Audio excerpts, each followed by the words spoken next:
Olá, meus queridos, estamos aqui novamente para estudar a palavra do Senhor e nos livrar das ilusões do mundo, né? O mundo tem trazido ilusões enormes para nós, como se fosse um mágico, né? E ficamos abismados. Oh, será que é verdade? Eu quero falar sobre as ilusões do crente. Isso, as ilusões do crente. As ilusões do mundo deixa com o mundo. Nós sabemos que são pecaminosas, nós sabemos quais são as ilusões do mundo, mas eu quero falar sobre as ilusões daquele que se acha crente. Aquele que se acha crente. Então, o tema de hoje seria ilusões que tentam encobrir a verdade. Ilusões que tentam encobrir a verdade.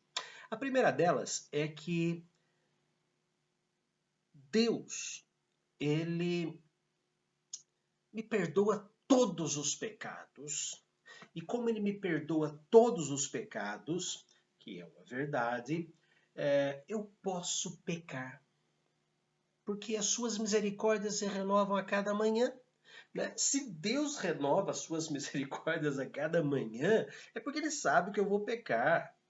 Né? Então eu peco e ele me dá misericórdia, me arrependo, peço perdão depois, tudo bem. Então eu posso ter uma vida dupla. Eu posso ter uma vida dupla e acabar usando o perdão e a misericórdia de Deus ao meu favor enquanto eu cometo pecados. Uau! Isso é uma ilusão. Gênesis capítulo 3, versículos 5 e 6. Porque Deus sabe que no dia em que dele comerdes, se vos abrirão os olhos, e como Deus sereis conhecedores do bem e do mal, vendo a mulher que a árvore era boa para se comer, agradável aos olhos e árvore desejável para dar entendimento, tomou-lhe do fruto e comeu, e deu também ao marido, e ele comeu. Flertar com o pecado, paquerar o pecado, abusar do Senhor. Mas Deus deixou bem claro numa carta de Paulo que não podemos zombar dele. De Deus não se zomba. Aquilo que o homem planta, aquilo o homem vai colher.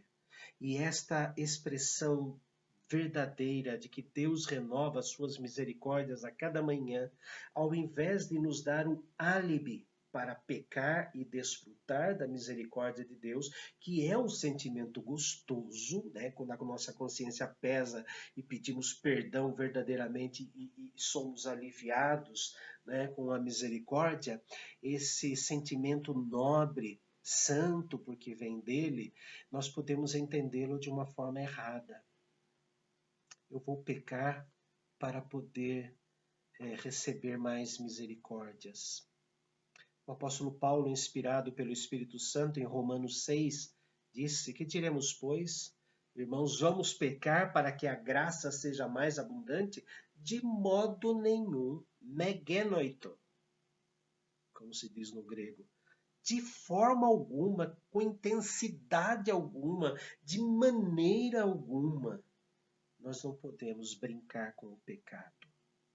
Não podemos ter uma vida dupla. Segundo, confiar em parentescos raciais, né, pai, mãe, sangue, para a salvação. Confiar que porque eu sou bisneto, porque eu sou neto, porque eu sou filho, dos dois lados, os meus pais, avós, bisavós são todos crentes, eu estou salvo. Ledo engano. O texto de Mateus, capítulo 3, versículo 9, diz assim: E não comeceis a dizer entre vós mesmos, temos por pai a Abraão, porque eu vos afirmo que destas pedras Deus pode suscitar filhos a Abraão. Não é porque você é filho de crente, frequenta a escola dominical, desde o rol do berço, desde o seu nascimento até agora, que você vai ser salvo pela genética. Não. Você tem que ter um encontro pessoal com Cristo. É uma ilusão imaginar que filho de crente, crentinho é. Filho de salvo, Salvo também é errado. Se nós não tivermos um encontro pessoal com o Senhor Jesus e lá depositarmos a desgraça do nosso pecado em atitudes de arrependimento, nós não seremos salvos. Uso de vãs repetições, Mateus 6, versículo 7. E orando, não useis de vãs repetições como os gentios, porque presumem que pelo muito falar serão ouvidos. Não é porque eu rezo ao invés de orar, não é porque eu repito palavras, e às vezes palavras até mesmo elaboradas, ó Deus de Abraão, Isaac, Jacó, Deus de sabedoria infinita, Deus de conhecimento íntimo do homem. E toda oração começa assim. É como se estivesse bajulando a Deus. Bajulando a Deus, enchendo o ego de Deus, como se Deus fosse egoísta, para então fazer as atrocidades que se pensa em fazer. Não, não. Não é pelo uso de vãs repetições. Pai nosso que está no céu, santificado seja o teu nome. O Senhor é meu pastor, ainda não me faltará. Não é por fazer vãs repetições que nós seremos salvos. Nós seremos salvos quando o nosso pecado for confessado diante de Jesus. E quando admitirmos diante de Jesus que nós estamos indo para o inferno com uma condenação meritória, eu mereço ir para o inferno, e rogar a graça imerecida, o perdão imerecido e a transformação de vida.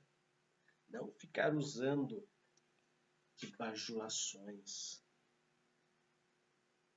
Mateus capítulo 26, versículo 33. Mateus 26, 33. Autoconfiança. Disse-lhe Pedro, ainda que venhas a ser um tropeço para todos, nunca o serás para mim. Eu confio. Não. A nossa confiança tem que estar única e exclusiva em Deus. Em Deus. Eu confio na fé que tenho. A fé que eu tenho não me abala. A fé não é nossa, é um dom de Deus. Ah, se tivessem fé do tamanho de um grão de mostarda, diriam a este monte, sai daqui e vai para lá. Não, nós não podemos confiar naquilo que não é nosso. A fé é um dom de Deus. Irmãos, por que vocês não estão frequentando a igreja? Porque a minha fé é inabalável. Eu posso cultuar em casa. A Bíblia diz que não. A Bíblia diz que não. Não deixemos de congregar como é costume de alguns. Oh, como é bom e agradável viverem unidos os irmãos. Jesus não teria criado a igreja para eu ser um crente isolado ou então um crente eremita. Eremita. Que fica lá sozinho na montanha, mora numa caverna. Ou no mosteiro. As carmelitas descalças, as carmelitas enclausuradas, elas estão pecando, porque Jesus disse que temos que ser sal da terra, luz do mundo. Ele nos enviou como ovelhas no meio de lobos e não para dentro de mosteiros com celas fechadas, para ficar rezando Pai Nosso, Ave Maria o dia inteiro. Ele nos enviou no meio de lobos, mas como ovelhas, para que o leão da tribo de Judá devore os lobos, ou transforme lobos em ovelhas, como fez com Saulo, transformando o perseguidor Saulo no apóstolo Paulo. Não, a autoconfiança não nos leva à salvação. Atos 24, versículo 25. Pensar que temos tempo ainda. Temos muito tempo. Dissertando ele acerca da justiça, do domínio próprio e do juízo vindouro, ficou Félix amedrontado e disse, Por agora podes retirar-te, e quando eu tiver vagar, ou seja, quando eu tiver tempo, eu vou te chamar, chamar-te-ei para vir aqui. Pensar que há tempo abundante. Nós não sabemos quanto tempo temos de vida. Nós não sabemos se teremos o amanhã ou daqui a pouco. Nós não sabemos se eu vou terminar de gravar esse vídeo. O tempo pertence a Deus. Não deixe para amanhã.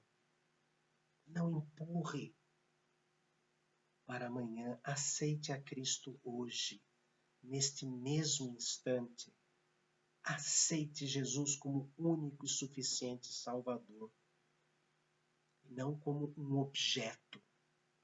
Não como um objeto.